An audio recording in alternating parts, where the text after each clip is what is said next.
Pessoal, meu nome é Felipe Drummond, eu sou advogado criminalista. Já há algum tempo eu tenho como objeto de estudo e de pesquisa a legislação e normatização de armas de fogo, de munições e do tiro desportivo no Brasil. Eu sou ainda atirador desportivo, devidamente registrado no Exército Brasileiro. Eu resolvi gravar esse vídeo porque hoje saíram 3 importantes decisões liminares do ministro Edson Fachin, do Supremo Tribunal Federal, suspendendo alguns dispositivos dos chamados decretos das armas de Bolsonaro e dando uma suposta interpretação conforme a Constituição a outros dispositivos, tanto da lei quanto dos decretos. E muito tem se falado aí em veículos de imprensa, em grupos de WhatsApp, em redes sociais, que todos os decretos foram suspensos, foram derrubados, o que não é verdade. Então o motivo desse vídeo é tentar trazer uma informação de procedência para todos, tentar explicar em linguagem mais acessível o que juridicamente aconteceu e quais são os efeitos dessa decisão. Primeiramente, eu gostaria de ponderar que, no meu entender, essa decisão monocrática do ministro Fachin não poderia ter os seus efeitos passando a vigorar desde já.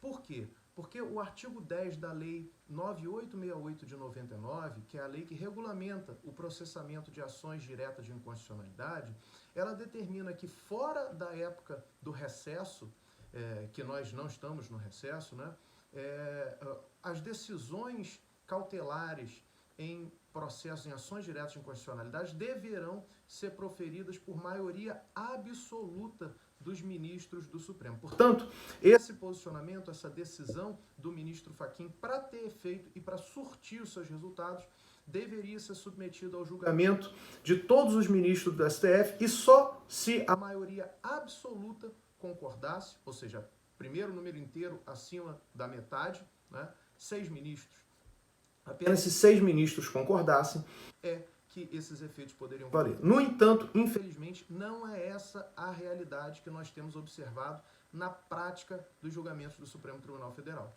Nós temos visto aí diversas decisões liminares, monocráticas, em sede de ação direta de inconstitucionalidade, passando a valer desde a data da publicação da decisão. Isso aconteceu muito recentemente também com uma decisão da ministra Rosa Weber, que versava igualmente sobre suspensão de dispositivos de decretos mais recentes editados pelo presidente Jair Bolsonaro, referente à questão das armas de fogo, seja do SINARM, seja relativos aos direitos dos CACs, colecionadores, atiradores e caçadores.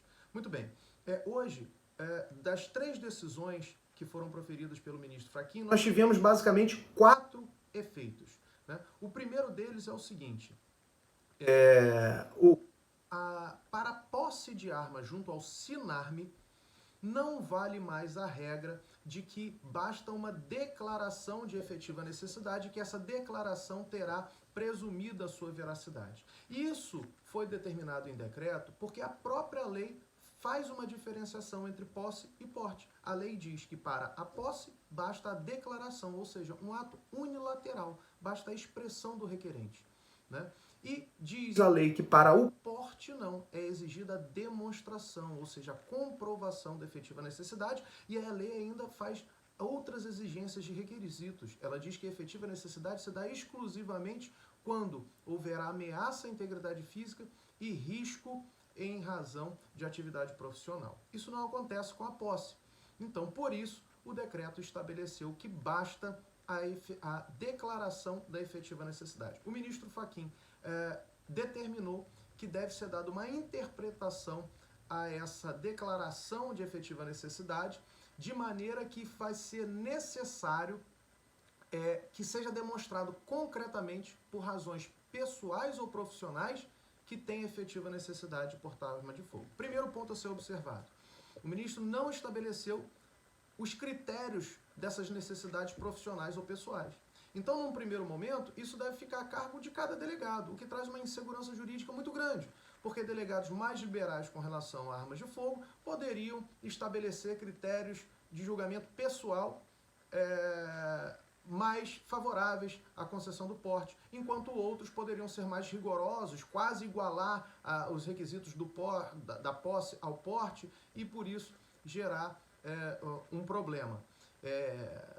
se espera que o órgão central da Polícia Federal estabeleça, por meio talvez de instrução normativa, alguns critérios mais objetivos para se demonstrar o que seria essa necessidade pessoal ou profissional, e evidentemente que esses critérios têm que ser mais brandos do que os requisitos do porte, porque é a lei que assim estabelece.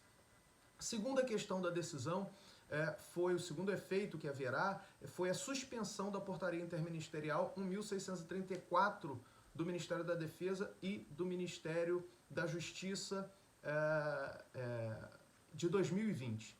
Então, o que acontece? Essa portaria, ela determinava os quantitativos máximos de munição que poderiam ser comprados por mês por cada pessoa com relação às suas armas de fogo. Instaurou-se agora um vácuo normativo.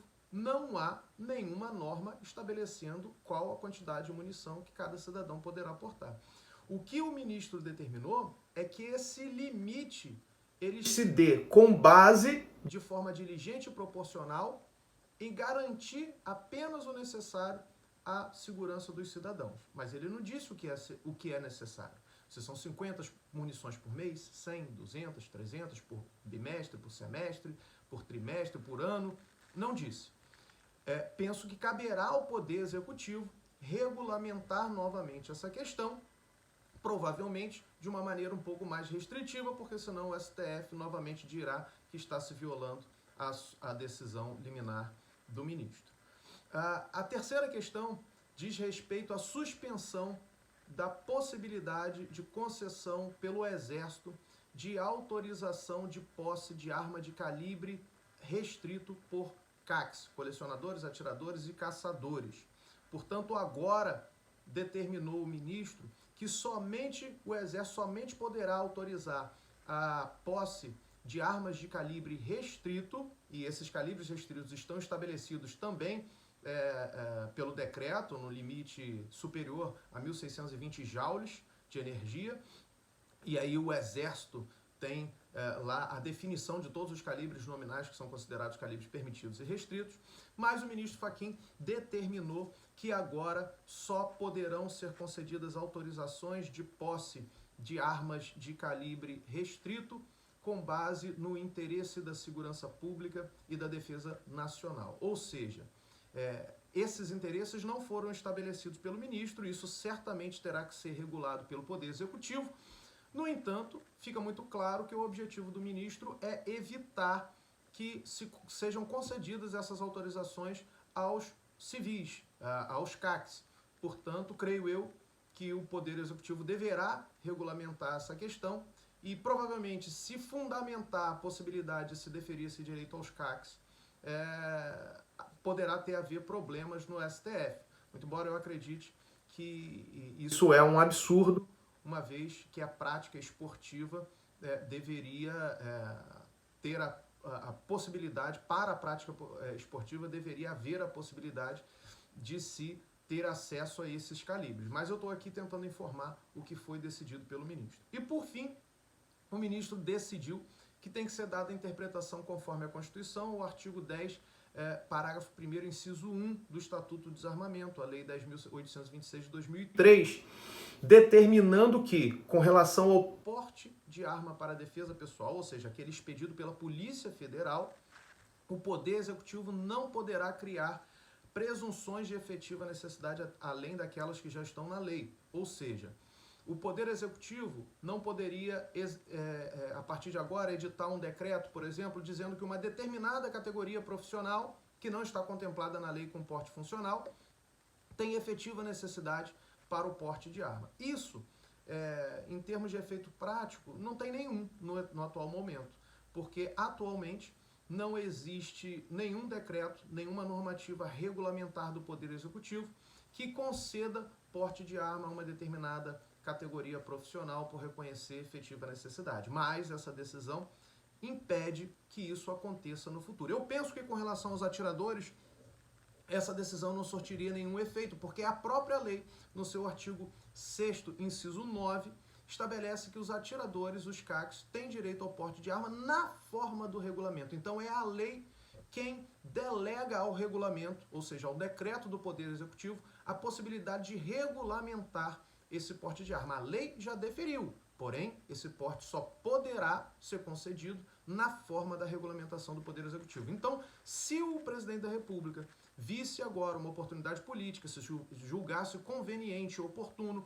editar esse decreto concedendo aos CACs, por exemplo, o porte de arma, o presidente poderia fazê-lo e não estaria infringindo essa decisão liminar do ministro Fachin, porque ele não estaria criando uma nova presunção de efetiva necessidade, nem criando, nem deferindo o porte de arma a uma categoria que não estivesse contemplada na lei, tendo em vista que o porte para o CAC já está previsto em lei. Ele só não pode ser atualmente, e não pode mesmo, não pode ser deferido pela Polícia Federal ao CAC, porque é a própria lei que exige que o porte, que delega ao regulamento, ao Poder Executivo, a possibilidade de regulamentar esse porte. Ou seja, o porte pode ser concedido, mas apenas se o Poder Executivo assim desejar e na forma que estabelecer.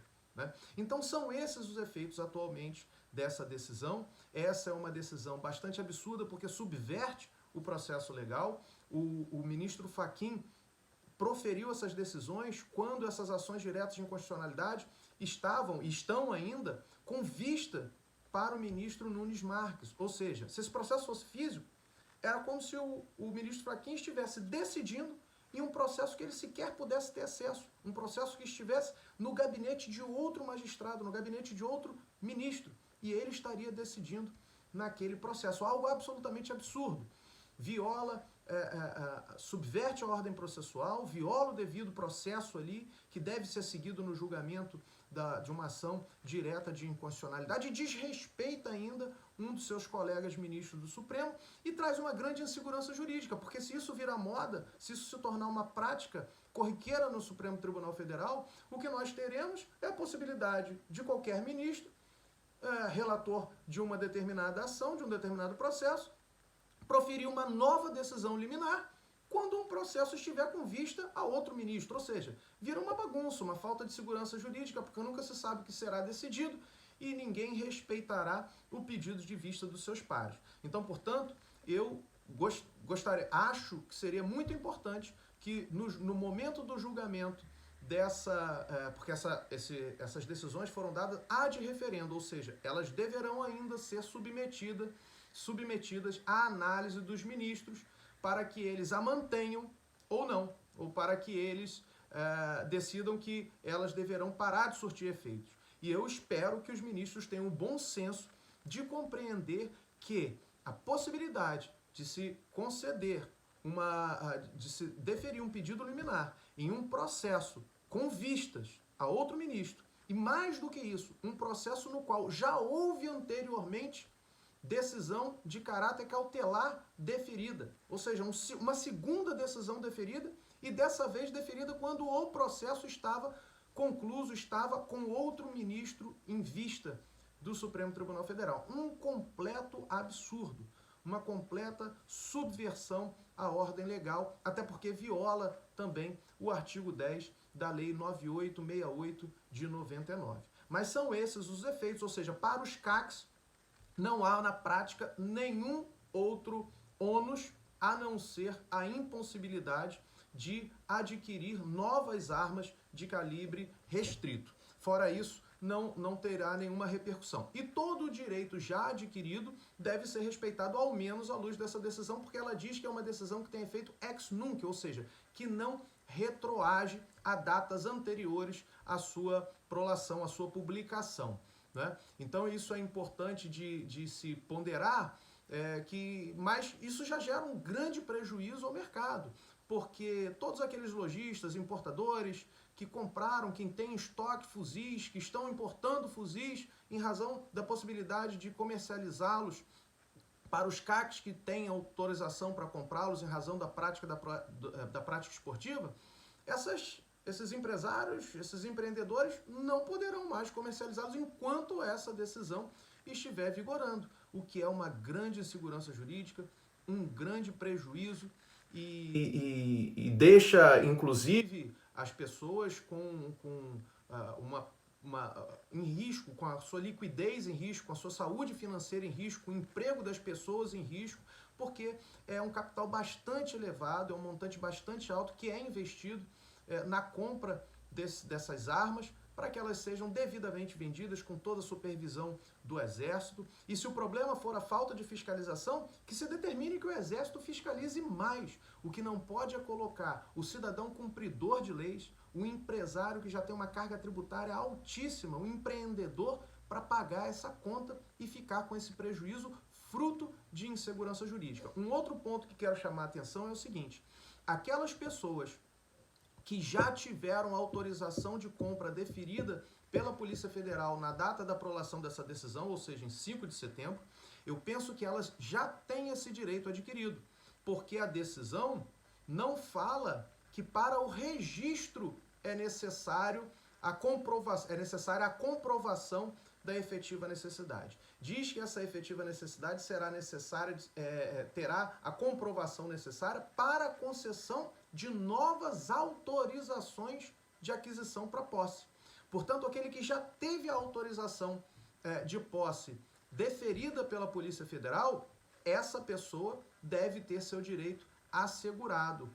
E com esse direito assegurado, se ela depois pagar amanhã, depois pagar a arma ao lojista, pegar a nota fiscal e der entrada ao requerimento de registro na Polícia Federal para a emissão do CRAF, ela deve ter esse requerimento atendido e devidamente deferido, afinal, a autorização já lhe foi deferida e a própria decisão do ministro diz que essas autorizações deferidas não sofrerão nenhuma restrição em razão das suas novas decisões. É isso, espero que tenha ajudado aí as pessoas a entenderem o que aconteceu.